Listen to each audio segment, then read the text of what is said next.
Robbie Fowler, Premier League legend. Good to see you in the studio. Pleasure, mate. First of all, we see each other very often. Usually it's pitch side at Anfield. Yes. It's wet and cold. Nice to be in the studio in London, nice and warm. Makes a difference, mate. Doesn't it? Still got my coat on, though. Yeah. Look, let's start with Liverpool. Your club. If you look at the team this season, it's been described by some pundits as bad champions. How disappointed have you been with the results, the performances, and what do you put it down to? I mean, there's a lot of things where you put it down to.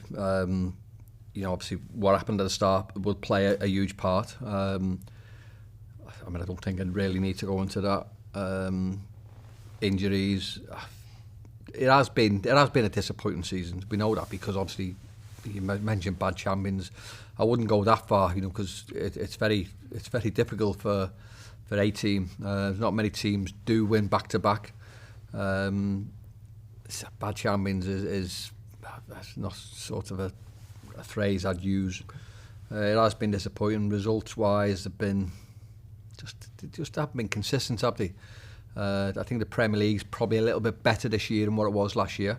I think there's probably more teams to sort of give you the game. Whereas Liverpool were probably the dominant team last year. They were more consistent. They had better results. Spending 400 million, and people automatically think yes, they should be challenging again. But I was more of a realist at the start, and I actually did say, you can spend as much money you want, but it doesn't guarantee you anything. I mean, on paper, the first 11's as good as anyone. But if you write a team now, that doesn't win you games. You've still got to go out there and earn that right and find the results and find the performances, and they just haven't done that. But I think they will do. When we look at players who've come in, you think of Isak, struggled fitness-wise, broke his leg. Now he's maybe trying to get fit again. He probably doesn't look sharp. Mo Salah, incredible player. We know that probably hasn't been his normal self this year. Florian Wirtz has come in, whether it's the pressure of the price tag. Shouldn't really sort of go into play because it's not his fault, of course. But he was the best player in Germany for Leverkusen. We're not seeing the fruits of what he can bring, although he's brilliant.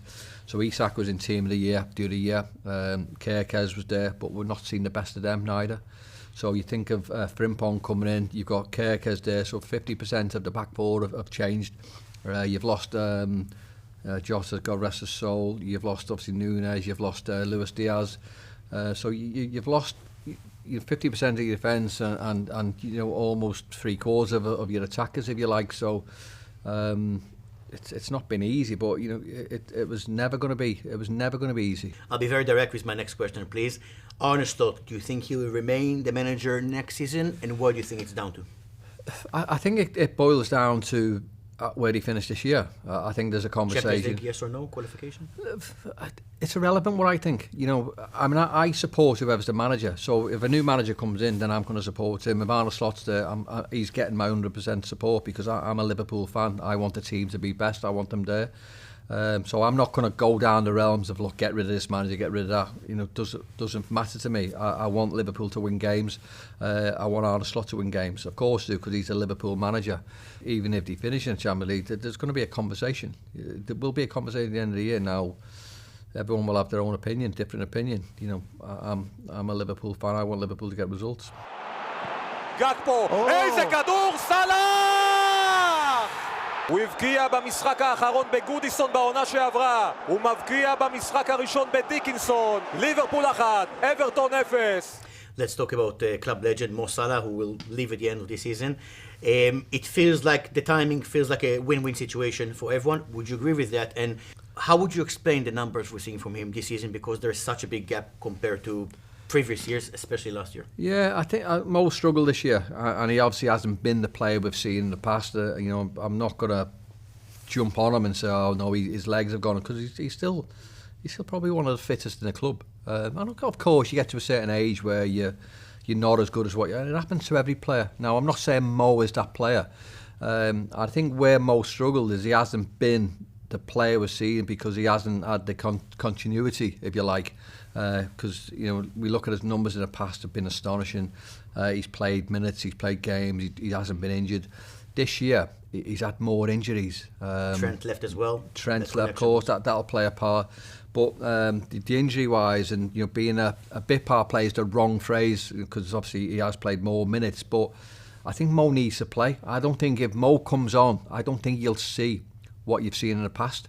I think he needs that momentum. I think he needs that continuity of like being that focal point. And he's probably lacked that. No, look, whether that's down to Mo, whether it's down to the manager, whether it's down to performances. I mean, no one can really tell you. But we just haven't seen Mo, the best of Mo this year. Doesn't mean he's a bad player. But I think in the grand scheme of things, I think him sort of leaving Liverpool, he leaves the club as probably one of the best players we've seen, certainly in the Premier League era. When you're having a conversation of great Liverpool players, Mo will be that conversation. He's been unbelievable for Liverpool, and I mean I would have nothing but good things to say about him. And that's my next question, and let's play a game regarding Mo Salah. I'm going to throw names at you of Liverpool players, and you stay silent until I say a bigger Liverpool legend than Mo Salah. Okay. Some interesting names there. Andy Robertson, Bobby Firmino, Xavi Alonso, Fernando Torres, Jordan Henderson, Jamie Carragher, Michael Owen, Luis Suarez, Virgil van Dijk, Steve McManaman,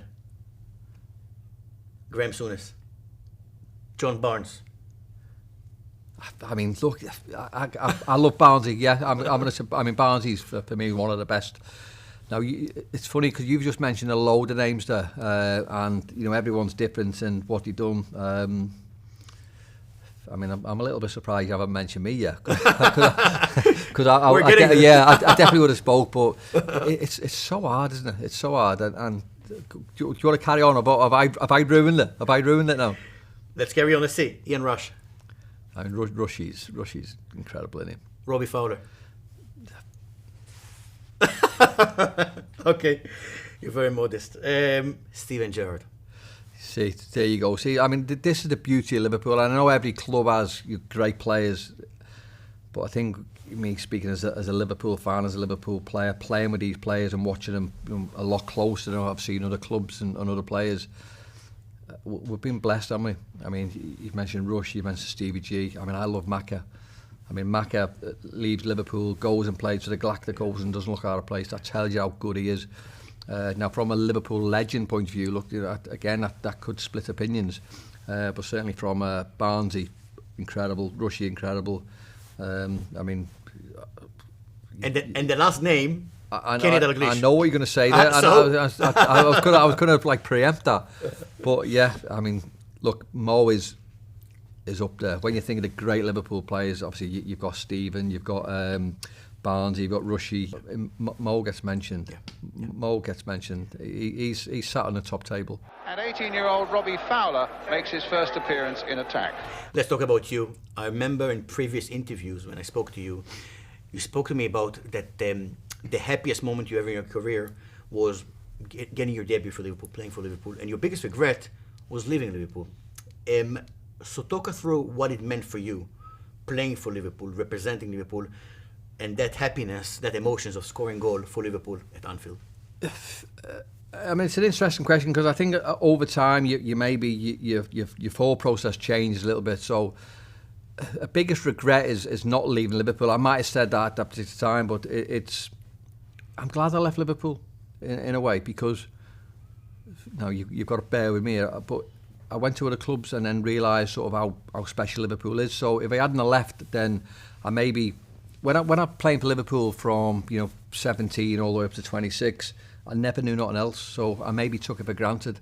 Now it's all hypothetical, of course, it's because I didn't know anything. But maybe I was a little bit blasé about Liverpool. I knew how good they were. I knew how special it was. But it's not until you go to other clubs that you realise just how big and how special and how great Liverpool is.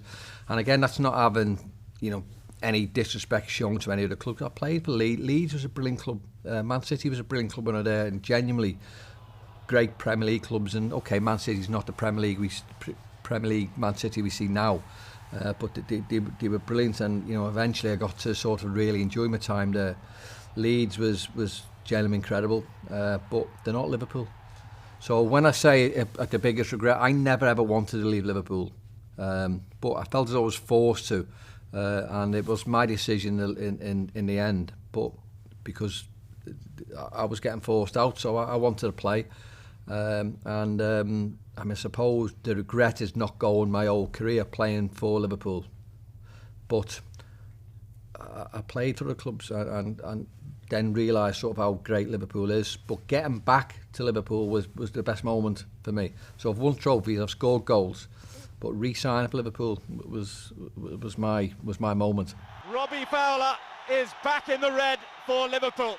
I must ask you about something that I saw recently. The club introduced that retro kit from 95-96. You were involved with the commercial. I saw behind the scenes so many laughter, so many banters. McManaman was involved, and some players of the current team as well. Yep. Robbie, have a look at these. They just come in. I'm sick of these. So a big question: how much you enjoyed doing this retro kit? And if I'm giving you a chance from the current Liverpool team to select a couple of players you can add to your Liverpool side to win the league, who would you go for? Oh, it's a bit surreal when you think, I'm sitting here talking about me being like part of a retro kit because I'm still 21. So so I think that's same with me. Yeah. So I think that I find that a little bit surreal and a little bit unusual, but it's Liverpool and getting involved with Liverpool. So it shows you sort of I must have done something right in the club, that I'm still held in a little bit of esteem, and the club are wanting to involve me, and Adidas are wanting to involve me in campaigns for certain kit launches. So listen, you're very modest. I'm pitched with you at Anfield. I see how the fans react when they see you. There is a reason why they call you God. Yeah, I mean, to be fair, I love it. I love being part of Liverpool, and I mean, I mentioned before about I would have loved to spend my career. And look, it wasn't to be, but I mean, if I could do it all again, I probably would do that. Knowing everything I know. But yeah, I am what I am. I love being part of Liverpool. I love being part of the club still. Liverpool's a massive part of my life, and you know what? It always will be. And the second part of the question, if I'm giving you a chance to take two players from the current squad. Two players only from this team to add to yours, you win the league. Who would you go for? That's a hardie, because I mean, I don't want to sort of be disrespectful to my teammates, but I think Alisson, I go in now. I love David James, and he's probably my favourite Liverpool goalkeeper who I've played with. But I would say Alisson, and I would also say I've got to say Virgil van Dijk. Okay, let's talk about the World Cup. England under Gareth Southgate, great progress, nearly, but didn't win the major tournament. Under Tuchel, this World Cup in Canada, Mexico, and the United States. What Tuchel and England need to do when football comes home? Win the games. I mean, you know what? Sounds simple. It does. What's the biggest improvement you're going to see compared to Southgate, for example, this time? Win the games.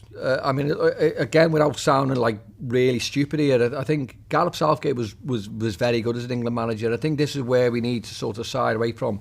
I think from an England point of view, qualification is as easy as what anyone thinks, right? So Gareth Southgate won lots of games in a qualification, and so he should, because of the players that we have at our disposal.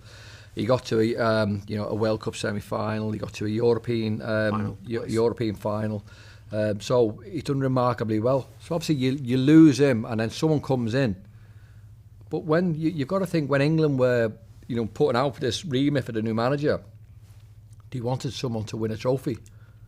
So Tuchel's task is, you've got to win this trophy, and that's the simplest answer I can give you, because the qualifications for me, they're going to win all the games, because England should be qualifying. They're relatively easy to get the group games for them, and every major tournament you'd be amazed if England don't qualify, and if you don't qualify, then I mean, you've been absolute rubbish. But for me, Tuchel's got to win a trophy. Otherwise, what has changed?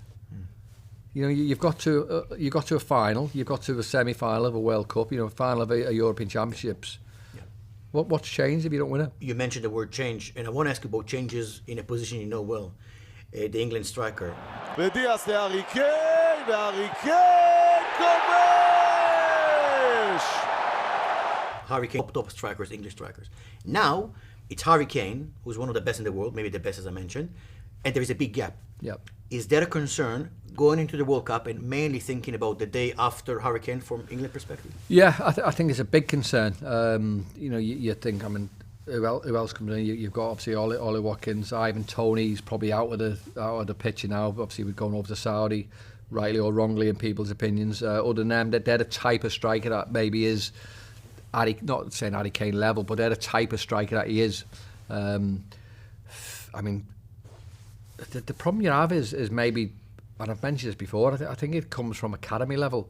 So and it becomes from myself now, and it becomes the likes of yourself who we commentate and speak about football all the time. And one of the big things is we talk about assisting. Now, players nowadays, they're not necessarily interested in just scoring goals. You'll come off the game and they'll talk about who you've assisted. Now, when I was growing up, certainly in my era, I wanted to score all the time. Obsession for goals. I was obsessed with scoring, and I wanted to score all the time. Whereas nowadays, I'm not sure whether the hunger to score goals and the drive to be that goal scorer is different, because people talk about how many assists you've got. So maybe the mentality and the thought process of a striker is different to what it was years ago. And I think this will have an adverse effect in the years to come. Also, the fact is that academy teams are playing with one striker, so there's probably less to choose from. Formations, you're playing with the one attacker, whereas years ago you had two attackers. Unless the academy football system changes and the formation changes in terms of the progression from academy to first team, then we'll always see the one striker. But for me, you've got to be getting more than the one striker from each club. Who do you think, if you need to choose one national team, who do you think are the favourites? And who is the player in this summer Robbie Fowler is excited the most to watch in the World Cup? It's a great question. I mean, there's loads of players. I think. If you go for one. I think the World Cup. I think England have a chance. I think they really have a chance because of what. I mean, I think England might struggle with the climate. I'd be amazed if Spain don't do well. I think Argentina will do well. I know you're telling me to pick one, but I can't. I think. Okay. I think France will do okay. Okay. And in terms of the player, which player excites you the most? I'm looking forward to seeing Turkey actually. Okay. Yeah, I've been impressed with him this year in the Premier League. I think he's been brilliant. Yeah, I mean, I went to the last World Cup final in obviously in Qatar, and Messi, Mbappe. Mbappe. He'll be a stand-up player, of course. We want to see him doing well.